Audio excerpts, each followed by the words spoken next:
సంప్రదాయ పంటల సాగును వీడి ఉద్యాన పంటల వైపు మొగ్గు చూపుతున్నారు సాగుదారులు. పాత పంటలతో పోలిస్తే వీటిపై ఖచ్చితమైన దిగుబడితో పాటు రాబడి కూడా అధికంగా ఉండడంతో ఈ పంటలపై దృష్టి సారిస్తున్నారు. ఇందులో భాగంగానే అనంతపురం జిల్లాకు చెందిన అన్నదమ్ములు ప్రయోగాత్మకంగా తమకున్న 2 ఎకరాల పొలంలో తైవాన్ జామ సాగు చేస్తున్నారు. ఆధునిక విధానాలను అనుసరిస్తూ సరైన యాజమాన్య పద్ధతులను పాటిస్తూ నాణ్యమైన దిగుబడులతో లాభాలను అందిపుచ్చుకుంటున్నారు. పచ్చగా కళకళలాడుతున్న ఈ జామ తోటను చూడండి. ఈ పంట నాటి 2 ఏళ్లవుతోంది. మొక్క నాటిన 8 నెలలకే దిగుబడి ప్రారంభమైంది. ప్రస్తుతం పంట పెట్టుబడి కూడా చేతికి అందింది.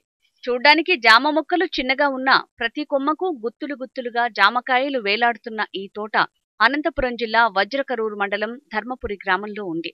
ఈ గ్రామానికి చెందిన అన్నదమ్ములు నర్సారెడ్డి, మహానందరెడ్డిలు తైవా జామ తోటను గత 2 ఏళ్లుగా తమకున్న 2 ఎకరాల పొలంలో సాగు చేస్తున్నారు. మారుతున్న వాతావరణ పరిస్థితుల కారణంగా వ్యవసాయం రైతుకు భారంగా మారుతోంది. ముఖ్యంగా సంప్రదాయ పంటల సాగు చేసే రైతులకు పంట చేతికి అందే వరకు నమ్మకం ఉండటం లేదు. అందుకే ఖచ్చితమైన ఆదాయం అందించే తక్కువ సమయంలో తక్కువ పెట్టుబడితో ఈ పంట సాగును చేపట్టి నాణ్యమైన దిగుబడుల్ని సొంతం చేసుకుంటున్నారు ఈ సోదరులు. నేను జామ పెట్టి 2 సంవత్సరాలు అవుతుంది. పెట్టినాక 8 నెలలకు కాపు వచ్చింది. ఫస్ట్ సంవత్సరమే ఎకరాకు 50,000 నుంచి 80,000 వరకు ఆదాయం వచ్చింది. మళ్ళీ 2వ సంవత్సరం ఎకరాకు 1,50,000 2 లక్షల దాకా ఆదాయం ఉంది. ఈ ఒక బాక్స్ వచ్చి 20 కేజీలు ఉంటుంది. ఒక బాక్స్ 500 వరకు పోతుంది. కనీసం అంటే రోజు ఒక 20 బాక్సులు 30 బాక్సుల వరకు వెళ్తాయి. కంటిన్యూ ఇవి కొనలు గిల్లేసే కొద్దీ కాపు వస్తూనే ఉంటుంది. ఇప్పటికి పెట్టి 2 సంవత్సరాలు వెళ్ళిపోతుంది. దగ్గర దగ్గర ఒక 3 లక్షల పైన ఆదాయం వచ్చింది. 8 నెలల నుంచి మళ్ళా కంటిన్యూగా అవి కొనలు గిల్లేసే కొద్దీ పంట వస్తుంది. దగ్గర దగ్గర ఫస్ట్ సంవత్సరం 2 ఎకరాలకు పెట్టింటే 2 ఎకరాలకు 2.5 లక్షల దాకా ఆదాయం వచ్చింది పెట్టుబడి పోయి. రైతులకేం జామ పెట్టుకున్న ఇబ్బంది ఏం లేదు. పంట ఏమంటే అవి రొంత ఎండు తెగులు అవి వస్తే అవి చెట్లు ఒకటి పోతుంటాయి, అవి చూసుకోవాలి. 1,20,000 రూపాయల పెట్టుబడితో జామ సాగు ప్రారంభించారు ఈ అన్నదమ్ములు. మొక్కలు నాటిన 8 నెలలకే జామ పంట చేతికొచ్చింది. మొదటి సంవత్సరం పెట్టుబడులు పోను 1,50,000 రూపాయల వరకు ఆదాయం లభించింది. 2వ సంవత్సరంలో 30,000 పెట్టుబడి కాగా సుమారు 4 అధికంగా ఆదాయం వచ్చిందని రైతులు హర్షం వ్యక్తం చేశారు.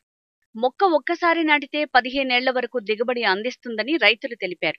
వారానికి 3 సార్లు పండ్లను కోస్తామని, ఒక కోతకు 20 బాక్సుల కాయ దిగుబడి లభిస్తుందన్నారు. మార్కెట్లో ఒక బాక్సును 500 నుంచి 800 రూపాయల వరకు, స్థానికంగా సరైన మార్కెట్ సౌకర్యం లేకపోవడంతో ఉరవకొండ, అనంతపురం, బళ్ళారి తదితర ప్రాంతాలకు వెళ్లి విక్రయిస్తున్నామన్నారు. చిన్నకారు రైతుని నాకున్న పొలంలో 2.5 ఎకరములో అన్నదమ్ములు 2 ఉన్నాము. మంచిగా ఎకరా 15 సెంట్లు ఉన్నది. ఒక ఊరికి వచ్చేసి పెట్టుబడి వచ్చేసి 50 నుంచి 60,000 అయింది.